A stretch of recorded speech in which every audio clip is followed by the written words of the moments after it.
আসসালামু আলাইকুম সুপ্রিয় শিক্ষার্থীরা, আশা করি তোমরা সবাই ভালো আছো। শিক্ষার্থীরা, আমরা রেগুলার ভার্চুয়াল ক্লাসে আবারও সবাই শুরু করতে যাচ্ছি। আর এতদিন দুর্গাপূজা উপলক্ষে তোমাদের ছুটি ছিল, আমরা সবাই বাসায় ছিলাম এবং করোনাকালীন এই সময়টাতে আমরা আসলে ভার্চুয়াল ক্লাসের মাধ্যমে তোমাদের সবাইকে একসাথে রাখার বা কানেক্টেড রাখার চেষ্টা করছি। এবং শিক্ষার্থীরা, তোমরা সবাই বাসায় বসে যে পড়াশোনা করছো সেটাও কিন্তু আমরা মোটামুটি বুঝতে পারছি তোমাদের রেসপন্সের কারণে। আর নতুন করে যেহেতু আমাদের অনেক কিছুই এখন আসছে, বিশেষ করে আমাদের নতুন যে অ্যাসাইনমেন্টের বিষয়টা এসেছে, এই অ্যাসাইনমেন্টের জন্য আমাদের অনেক কিছুই নতুন করে তোমাদের করতে হবে। কিভাবে কোন জিনিসটা লিখতে হবে তোমাদের অ্যাসাইনমেন্টের উপর নির্ধারণ করে সেই টপিকগুলোর উপর আমরা ডিসকাস করব, এবং যাতে পরবর্তীতে তোমরা এই বিষয়গুলোতে আর কখনো ঝামেলায় না পড়ো। এবং এগুলো তোমাদের জন্য খুবই গুরুত্বপূর্ণ।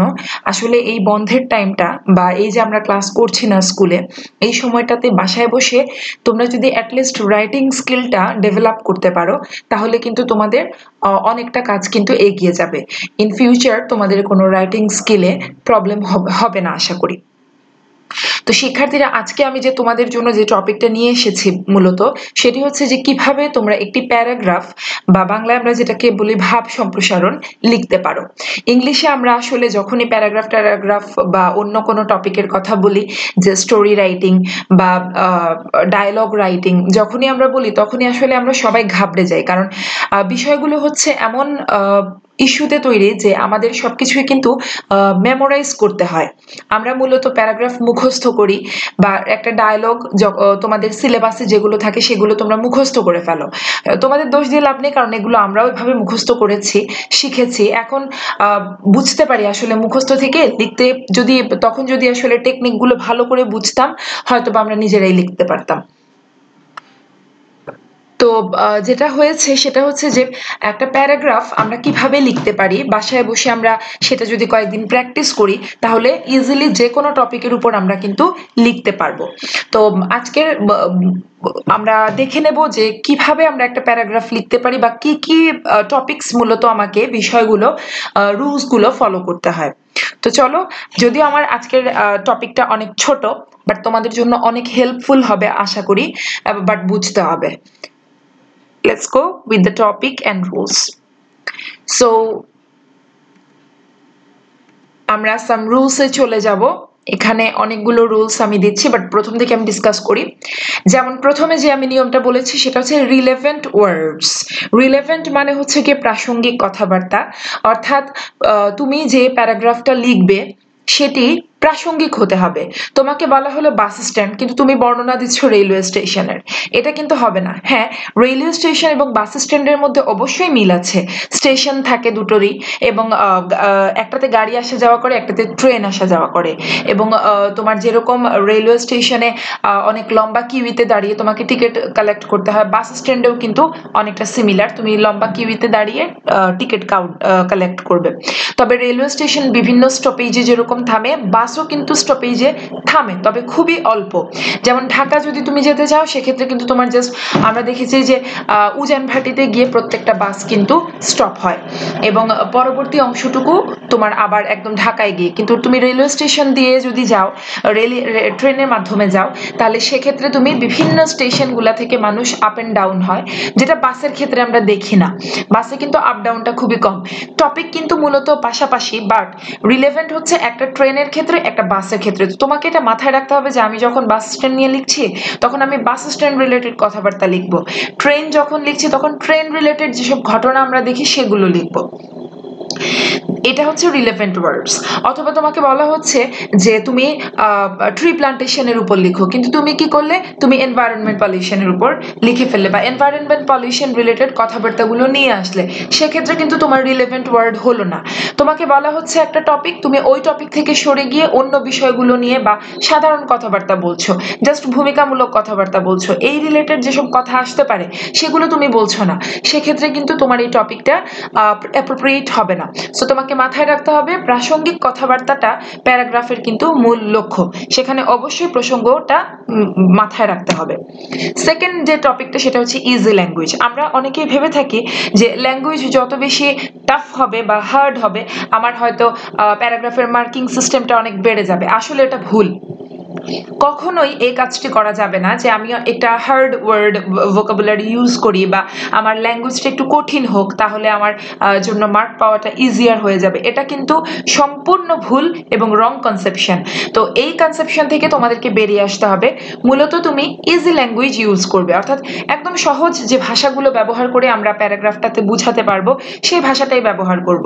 আমার দরকার নেই এত ঘোরপেচ করার, এবং I will try to not to use any passive voice. আমরা কি করি অনেকে অ্যাক্টিভ ভয়েসটা বা অ্যাক্টিভ বাচ্চা মানে সরাসরি কথাবার্তা না করে একটু ঘুরিয়ে পেঁচিয়ে কথা বলার চেষ্টা করি প্যারাগ্রাফের ক্ষেত্রে। এটা করা যাবে না, এটা করার কোনো প্রয়োজন নেই।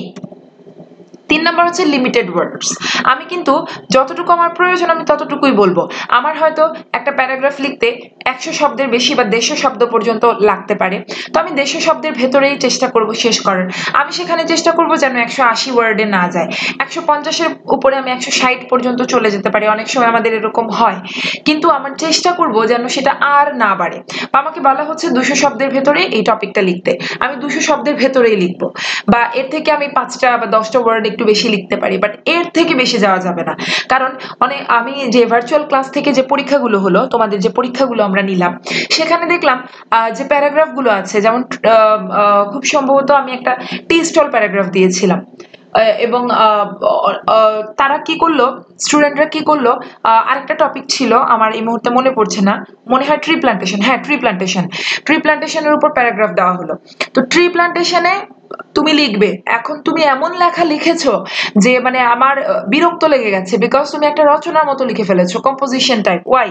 আমি তো তোমার কাছে কম্পোজিশন চাইনি, আমি চেয়েছি একটা প্যারাগ্রাফ লিখবা এবং সেটা লিমিটেড ওয়ার্ডস এর ভেতরে। এটা হচ্ছে তোমার মাথায় রাখতে হবে যে আমি যেন অবশ্যই লিমিটেড ওয়ার্ড ব্যবহার করে থাকি। নেক্সট যে ব্যাপারটা সেটা হচ্ছে কি most important factor of paragraph, one প্যারা অনলি। আমরা কি করি, আমরা দেখা যায় যে মনের খুশিতে লিখতেই থাকলাম, প্যারা প্যারা প্যারা করে লিখতেই থাকলাম। যদি আমাকে প্যারা প্যারা করে লিখতে হয় সেটা কিন্তু কম্পোজিশনে টার্ন করবে, সেটা প্যারাগ্রাফ হবে না। প্যারাগ্রাফ মানেই হচ্ছে তুমি একটা প্যারাই লিখবে। তুমি যদি অনেকগুলো প্যারা লিখো, আমি কিন্তু বা যে কোনো টিচার তিনি কি করবেন, যখনই তিনি মার্কিং করবেন তখনই কিন্তু প্রথম যে প্যারাটা তুমি লিখেছো সেই প্যারার উপরেই আমরা মার্কিং করব, বাকি প্যারাগুলো কিন্তু আমরা দেখবো না, আমরা কেটে দেব। কারণ নিয়মটাই হচ্ছে paragraph should be within one প্যারা অনলি, উইদিন ওয়ান প্যারা অনলি। বারবার বলছি, জাস্ট একটা প্যারা, শুরু থেকে শেষ পর্যন্ত তুমি যা লিখবে ওই প্যারার ভেতরেই লিখবে, সেখানে কোনো ভাগ ভাগ আসবে না, কোনো থামাথামি বলতে ফুল স্টপ দিয়ে দিয়ে তুমি লিখবে। বাট যে আমি একটা প্যারা শেষ করেছি আর একটা প্যারা লিখছি বাকি অংশটুকু, এ কাজ করা যাবে না। এটা কিন্তু খুব গুরুত্বপূর্ণ একটি ব্যাপার যেটি আমরা মোটেও মাথার মধ্যে রাখি না, খেয়াল করি না, খেয়াল করতে হবে। এই জিনিসগুলো কিন্তু খুবই সেন্সিটিভ ইস্যু। নেক্সট ওয়ান দেখো, যদি আমি এখানে লিখেছি if a paragraph relates to the problem then there should be problems reason and solution. আমি তো এক প্যারাই লিখবো, কিন্তু আমার প্যারাগ্রাফটা যদি ভূমিকামূলক হয় তাহলে আমি ভূমিকামূলক কথাবার্তা দিয়ে শেষ করব। যদি সেটা আমার কোনো প্রবলেম রিলেটেড হয়, যেমন বললো তোমাকে এয়ার পলিউশন, তো এয়ার পলিউশন মানে হচ্ছে বায়ু দূষণ। এখন এটা কিন্তু একটা প্রবলেম আমাদের জন্য, তো আমি এখন শুধু প্রবলেমগুলোই ফাইন্ড আউট করলাম, কিন্তু সেখান থেকে আমি রিজনস বের করলাম না যে কেন এয়ার পলিউশন হয় বা তার সলিউশনটা কি। এই এয়ার পলিউশনটা কারণে কিন্তু আমরা অনেক ধরনের প্রবলেম ফেস করছি, সেই প্রবলেমগুলো থেকে আমরা কিভাবে বের হয়ে আসব সেগুলোও কিন্তু আমাদেরকে জানতে হবে বা শিখতে হবে, এবং আমাদেরকে লিখতে হবে। বেসিক্যালি আমরা কিন্তু প্রবলেম রিলেটেড গুলো যখন পাই তখন ওই যে কি করি, জাস্ট পয়েন্টগুলো বের করলাম, আমি প্রবলেমগুলো লিখে দিলাম, আমার এখানে কোনো সলিউশনও টানলাম না, এটা কেন হয় সেই ব্যাপারটা নিয়েও কিন্তু কোনো কথা বললাম না। আসলে তখন কিন্তু প্যারাগ্রাফটা তার মান হারায়। তো মান উন্নয়ন করার জন্য বা মার্কিং ডেভেলপ করার জন্য তোমার লেখনীতে কিন্তু অবশ্যই এটা মাথায় রাখতে হবে যে আমার লেখনীটা যেন খুবই সুন্দর হয় এবং আমার যে টপিকটা চেয়েছে আমি যেন সেই টপিকের উপর মূল বিষয়গুলো আলোকপাত করতে পারি। ওকে, এরপরে যেটা হচ্ছে মূলত আমরা যখন প্যারাগ্রাফ লিখবো, সাধারণত যে কোনো একটা প্যারাগ্রাফের আমরা ইন্ট্রোডাক্টরি পার্টটা লিখবো, মানে সেটা নিয়ে প্রথমে যদি সংজ্ঞা রিলেটেড চায় তাহলে সংজ্ঞা দিব। যেমন এয়ার পলিউশনের কথা যদি বলি তাহলে এয়ার পলিউশনটা কি সেটা আমরা লিখলাম, তারপরে ওই রিলেটেড ডেসক্রিপশন দিলাম এবং কনক্লুশন টানলাম। অর্থাৎ ওই ডেসক্রিপশনের ভেতরে আমি প্রবলেমের সলিউশন, রিজনস এগুলো নিয়ে আসলাম, কজেস নিয়ে আসলাম, বা ফলাফল কনসিকুয়েন্স কি হতে পারে সেগুলো নিয়ে আসলাম, এবং কিভাবে আমি সেই প্রবলেম থেকে উত্তরিত হতে পারি সেগুলো নিয়েও কিন্তু আমাদেরকে লিখতে হবে, এবং একটা এন্ডিং টানতে হবে। এবং আমরা আমরা অবশ্যই খেয়াল করব যে যেন প্যারাগ্রাফটা এক প্যারার ভেতরে হয়, এই প্রত্যেকটা টপিক যেন আসে। আচ্ছা, আরেকটি কথা যেটা বলতে ভুলে গেছি আমি, সেটা হচ্ছে যে তোমাদেরকে যেটা করতে হবে, মূলত প্যারাগ্রাফের মধ্যে আমরা অনেক সময় দেখি যে বিভিন্ন বিষয় নিয়ে কথাবার্তা বলা হচ্ছে, বা হয়তো আমার সেখানে প্রবলেম নেই বা কোনো অন্য কিছু টানছে না, জাস্ট প্রশ্নগুলো দিয়ে দিয়েছে। তো প্রশ্নগুলো যদি দেয় সেখানে কিন্তু তুমি যে মুখস্থ করে গেছো সেই জিনিসগুলো তোমার সেখানে কিন্তু আলোকপাত করবে না।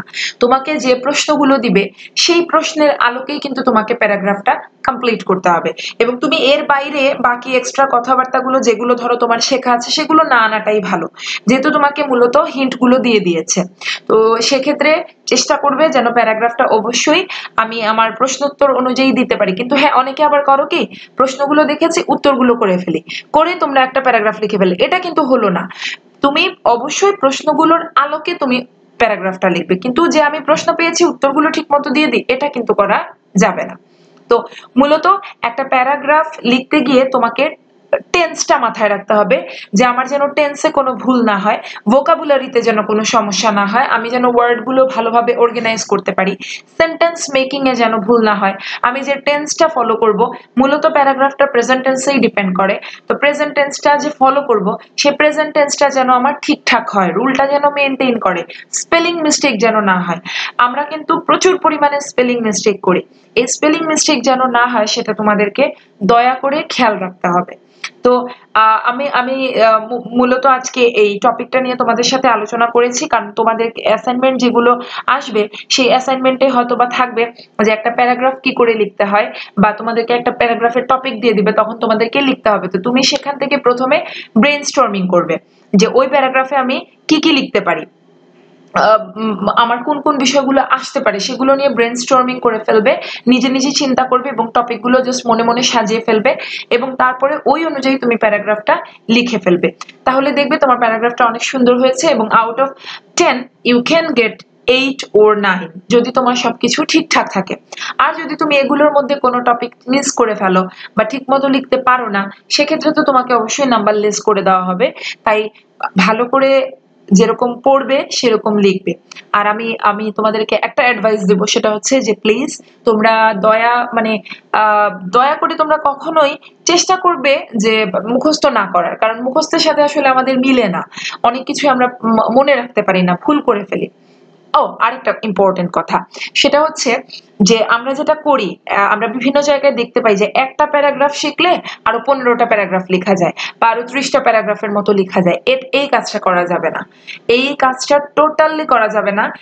অনেকেই কিন্তু আমরা এই শর্ট ওয়েটা ফলো করে থাকি। আমি একজন টিচার হিসেবে তোমাদেরকে অ্যাডভাইস করব এই কাজ করবে না, কারণ একটা প্যারাগ্রাফ যে দেওয়া থাকে সেটাতে কিন্তু ভূমিকামূলক কথাবার্তা দেওয়া থাকে, এবং সেইগুলা ওই জাস্ট অমুক মানে এই টপিকটা এই টপিকটা ক্ষতিকর, এই টপিকটা সমাজের কোনো কাজে আসে না, এইরকম কথাবার্তা থাকে। কিন্তু আমার কিন্তু এরকম কথাবার্তা প্যারাগ্রাফে দেওয়ার কথা না। আমি মূলত যে বিষয়টা নিয়ে লিখবো সেখান থেকে আমাকে ক্ল্যারিফাই করতে হবে যে আমার বিষয়টি সম্পর্কে আমি অবগত আছি কিনা, আমি বিষয়টি তুলে আনতে পারছি কিনা, এবং সেখানে শুধু ভূমিকামূলক মানে ইন্ট্রোডাক্টরি ওয়ার্ডস লিখলে চলবে না, সেটা আমাকে মাথায় রাখতে হবে। সো একবার যে কোনো প্যারাগ্রাফ ধরো তোমাদেরকে দেওয়া হলো, সেটা তোমরা একবার পড়ে নিজেরা বুঝে তারপরে নিজেদের মতো করে লেখার চেষ্টা করবে। সো এই ছিল আমার আজকের ক্লাস।